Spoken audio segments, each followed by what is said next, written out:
Man, when you look at the numbers, they're very, very clear. In 2019, and we'll go to 2020 so far, but in 2019, there were 9 African American people shot who were unarmed.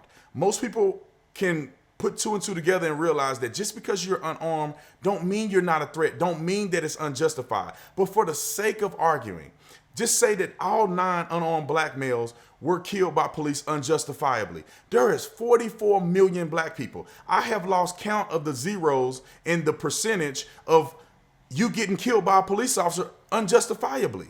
And when you look at those numbers, and then you go and you look at the amount of black people who get killed on a day-to-day basis through black on black violence, and you do not see the same level of outrage, the same level of protest, we can clearly see that it's some brainwashing going on.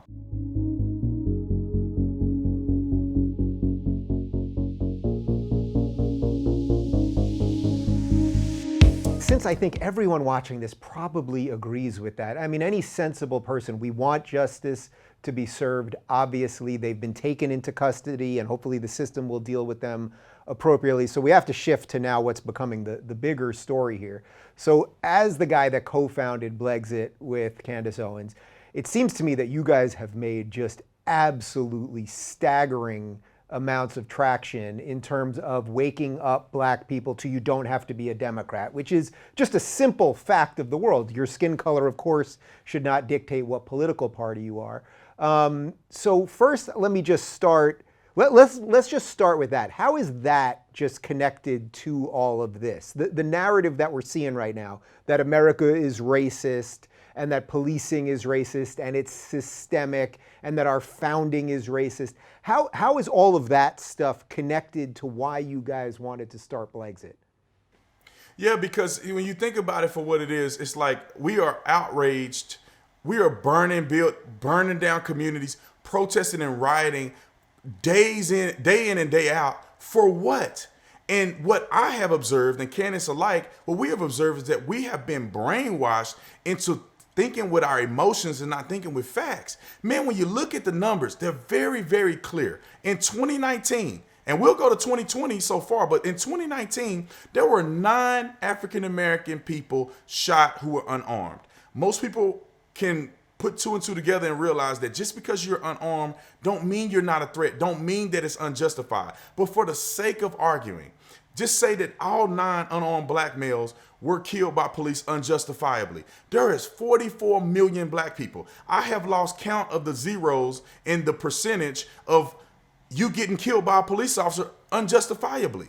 And when you look at those numbers, and then you go and you look at the amount of black people who get killed on a day-to-day basis through black on black violence, and you do not see the same level of outrage, the same level of protest, we can clearly see that it's some brainwashing going on. And what Candace and I want to do is just outfit people with the truth and give them an outlet to say, I don't have to just think and be ignorant just because I'm black.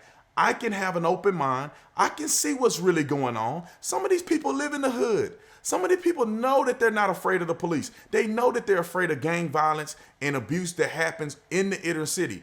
A lot of people know that it has something to do with socioeconomic status and not just necessarily the color of your skin. So we are pushing truth. And initially it hurts, man. A lot of people hate us initially. They don't want to hear from us. We coons, sell out, Uncle Toms. But as time goes along, and they can see that there's a BS narrative being pushed. They can see that black people are destroying their own communities, that it has gotten out of control. They begin to see people like myself and Candace who are promoting facts, and they begin to wake up. It's simple mathematics. So I got to bring up a guy who I know you know, and I know you saw this moment when Larry Elder beat me senseless with facts and woke me up to so much of this stuff, right? But what do you do with a certain set of people who don't respond to facts? Because even on Twitter for the last 24 hours, I tried to take the weekend off. It didn't work that well. But just in the last 24 hours of being on Twitter, I see the type of stuff that you're putting out there. I see the type of stuff that a lot of conservatives are putting out there relative to facts and numbers and all of these things. And I never see any counter to those things generally by people on the left. I see the sort of overly emotional, we're a racist because in and of itself it is true. It's self-evident that we're a racist nation. So what do you do when a certain set of people won't accept facts? Well, I go with the Bible, man. I mean, Jesus was preaching truth and facts, and they killed him.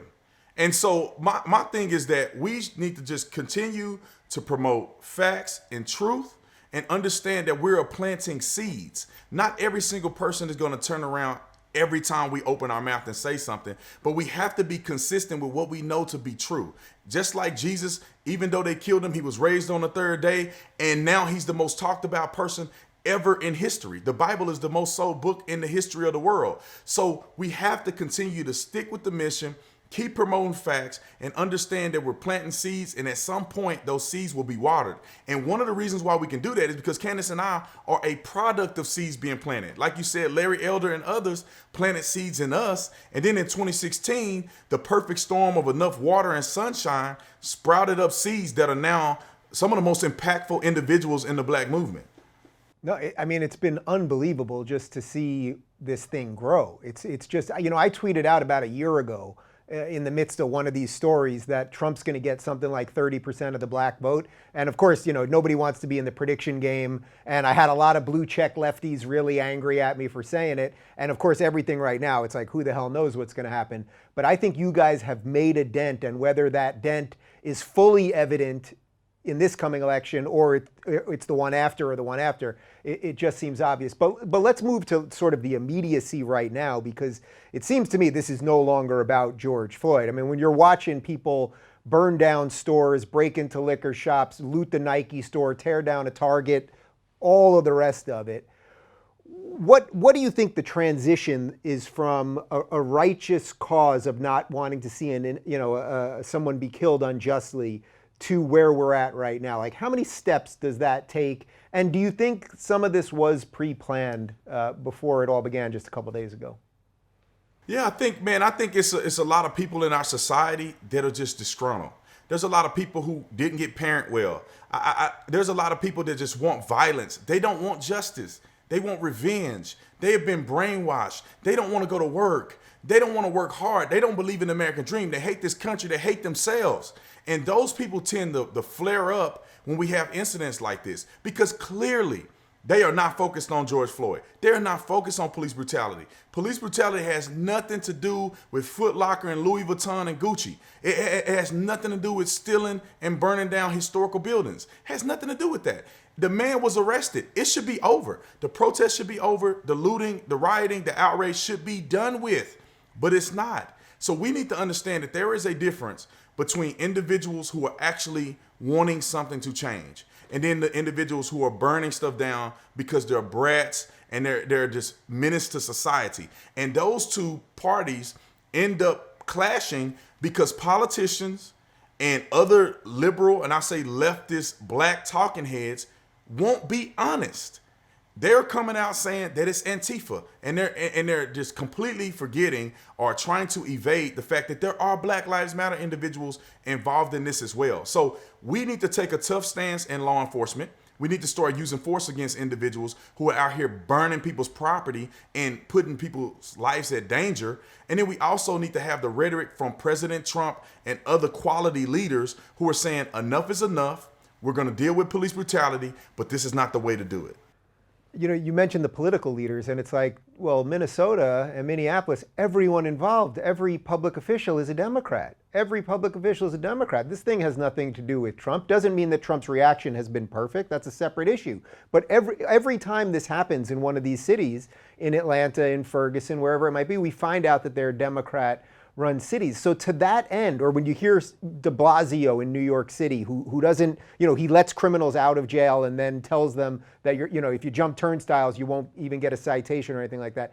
Do you think in many ways the ship has already sailed? Like, how can they reset it? I've talked to some people at the NYPD over the last couple of months. They've had it with the leadership. But I think they don't exactly know what to do because, they are civil servants still, but they know that their leaders are not allowing them to restore law and order.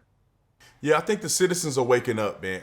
Even with the COVID epidemic and all that going on, you can see most of the liberal mayors, the liberal governors, they want people shut down forever. They don't want you to ever work again. They want they want to destroy your businesses. And people were able to see that with COVID. And now you look at the cities that are getting burned down. These liberal mayors and governors won't even contest these individuals.